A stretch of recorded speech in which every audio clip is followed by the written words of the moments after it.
Certo, pessoal. Hoje iremos falar sobre supremo e ínfimo, tá?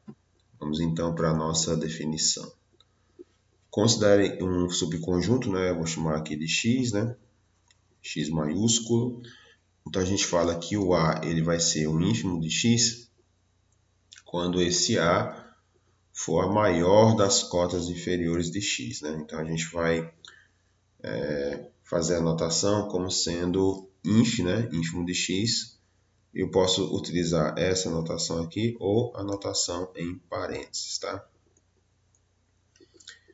E a definição 2, a gente fala que o B ele é o supremo de x quando esse B for a menor das cotas superiores de x.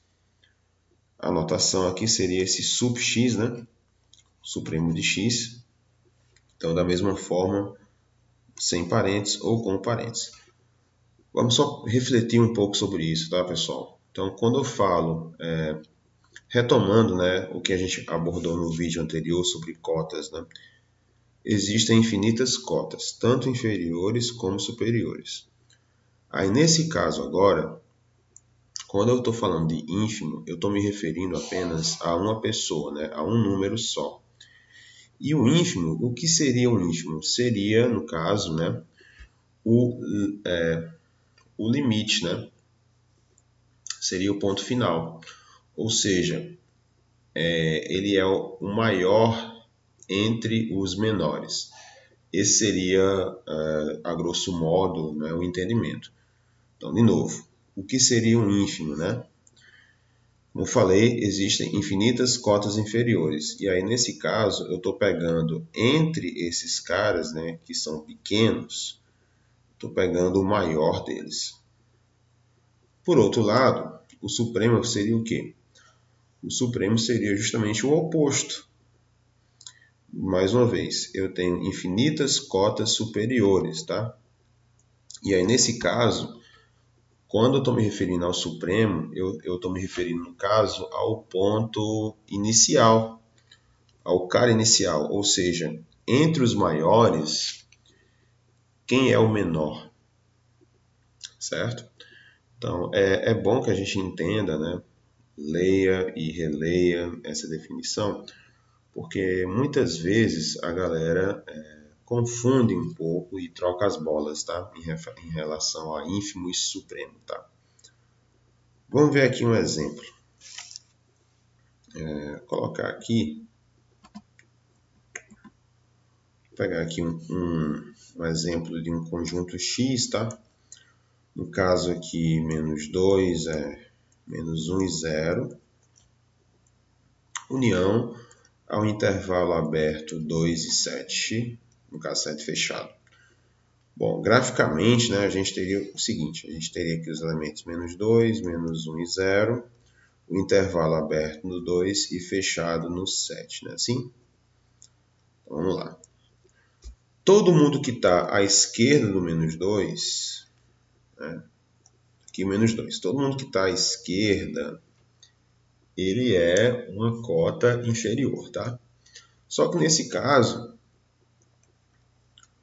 o ínfimo dele seria o menos 2. Por quê? Porque entre os menores, o menos 2 é o maior, certo?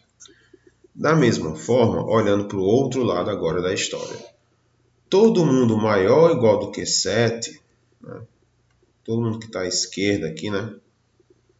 A direita aqui do 7, ele é, no caso aqui, uma cota superior, beleza? Então, nesse caso, o supremo dele aqui seria o 7. Por quê? Porque entre os maiores, ele é o menor. Então, esse é o entendimento, beleza? Bom, aí é o seguinte, né? De uma forma um pouco mais... Vou colocar aqui embaixo mesmo. De uma forma um pouco mais rigorosa, a gente poderia provar isso, né? Considera aqui, então, o X, esse conjunto X, como sendo o intervalo aberto de AB. Então, né? O A seria o ínfimo de X e o B seria o supremo de X. A gente vai provar isso. Então, a ideia é o seguinte, né? Do jeito que está escrito aqui o conjunto X, né? Tá um entendimento um pouco aberto aqui, né? Um pouco vago.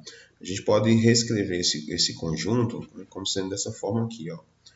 Considere então x como sendo... Quem seria o conjunto x, né?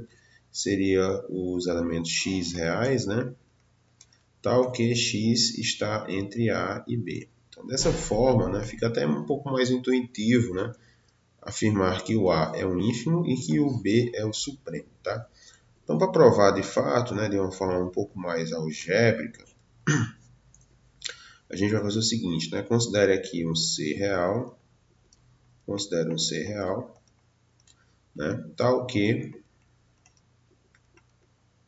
esse C é menor do que B, beleza? Então, a gente vai mostrar, né, mostraremos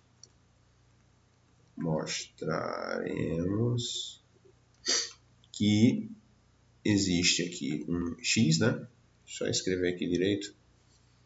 Mostraremos aqui que existe um x, tá?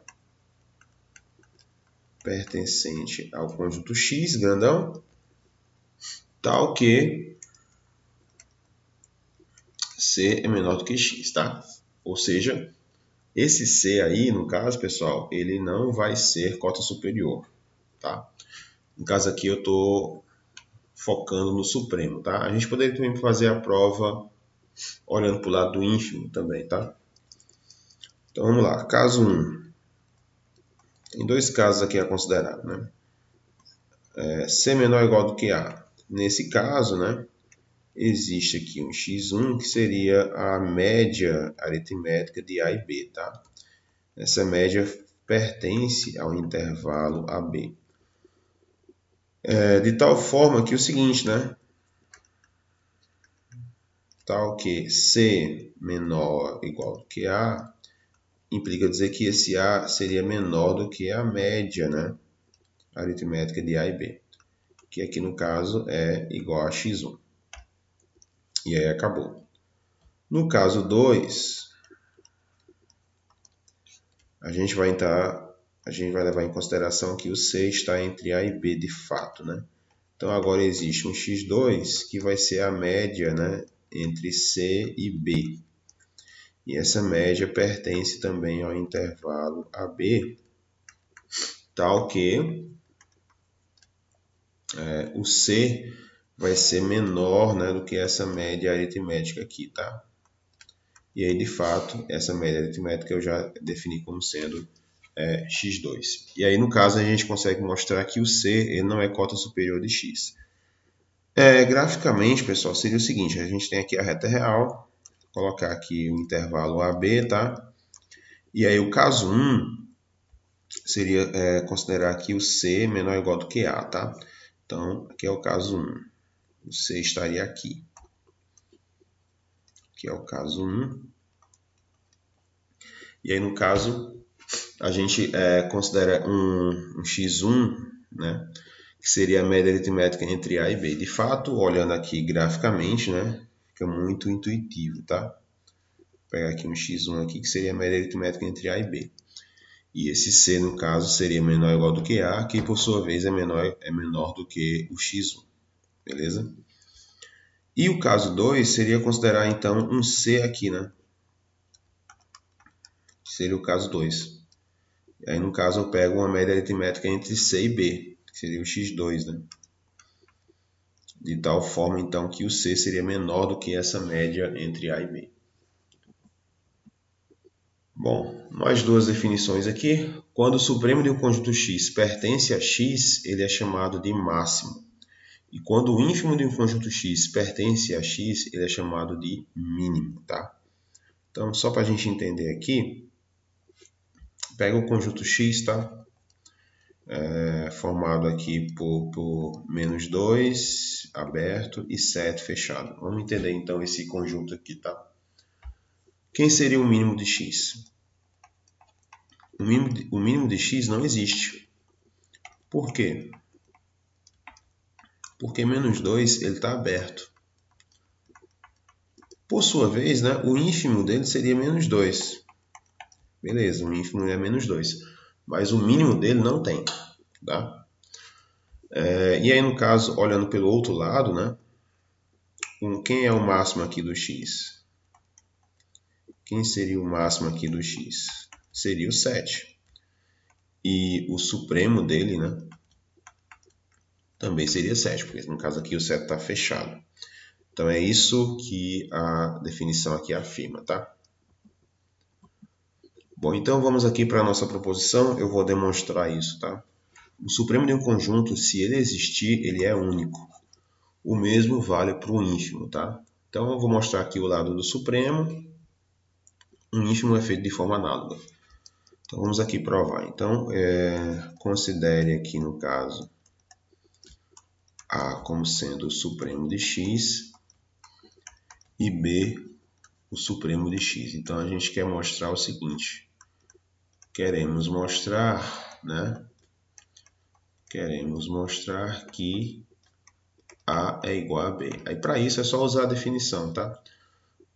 A é o supremo de x, né? Então vamos lá.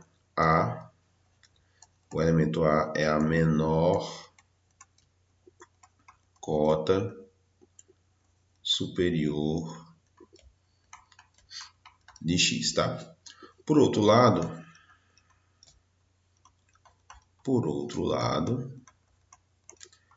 o elemento B, ele é cota superior de x, tá? Ele é cota superior